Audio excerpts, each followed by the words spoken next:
It's not cleared for a crime scene. If they got there within a minute to a minute and a half, that means the officers that engaged him were extremely close. They must have been on the block or somewhere around that building. And I'm convinced if he was using a shotgun, probably a 12 gauge, if that's all he was using, and there's a number of fatalities and a number of injuries, probably a 12 gauge. They had to engage him, and if they hadn't engaged him within a minute to a minute and a half, there would be a lot more fatalities, I would imagine, a lot more injuries. Yeah, this always goes to the heart of why I believe that I ask people all the time, and I know people rush to make this about gun control of some kind, and I always ask the question, if you're in any municipal building, and God forbid there's an active shooter, would you prefer to know that there were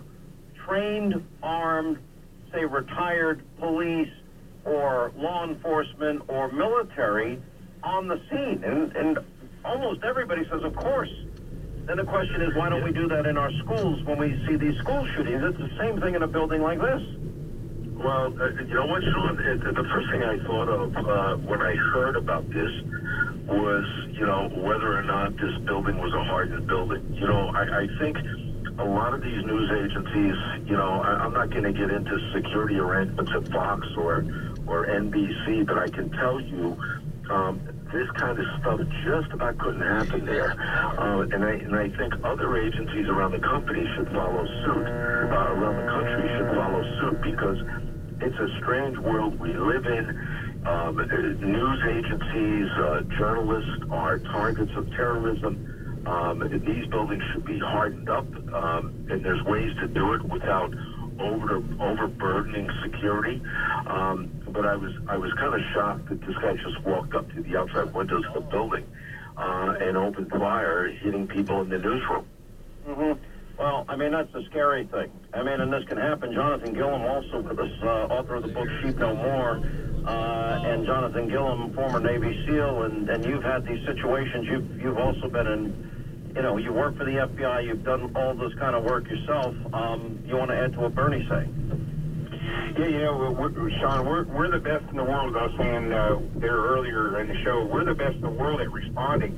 Where we fall short a lot of times, especially in private companies, is that they fail to do threat assessments and realize that this is a potential.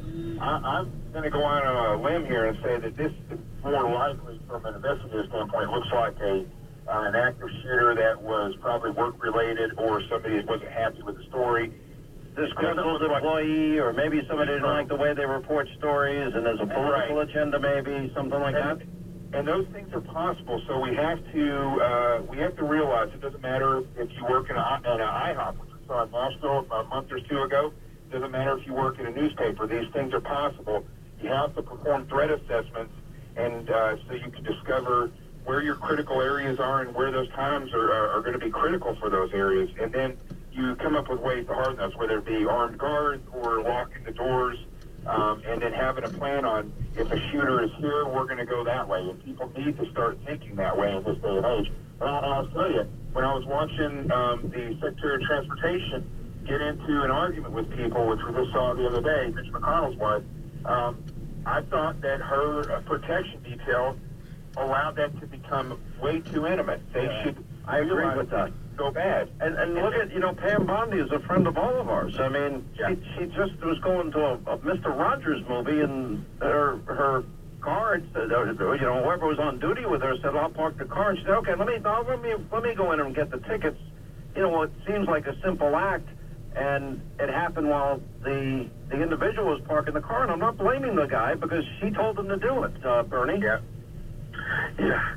Listen, I think sometimes the principals that have security details around them, they lose sight of what the detail's for.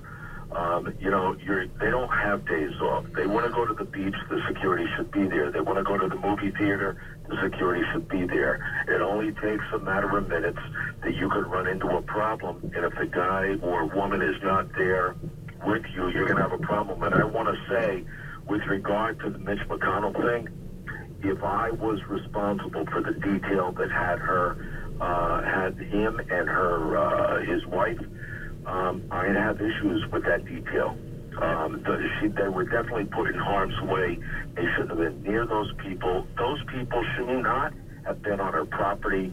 I was pretty disturbed by that. I was very disturbed by it. I mean, that's such a good point. All right, well, if you guys can stay with us just a bit longer, we will get into the fiery hearings that took place earlier today. I promise in our final hour. Looks like we're not getting a lot of new details. Look, we all know that the swamp and the sewer in D.C. is what it is.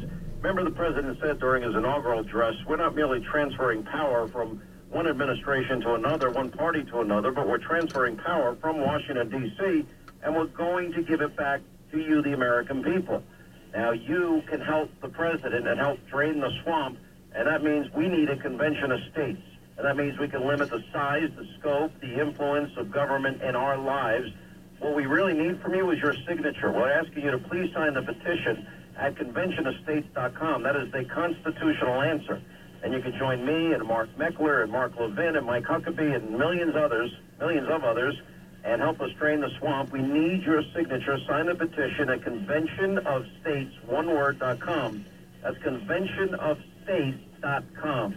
Quick break. Right back. We'll continue. Up next, our final roundup and information overload hour.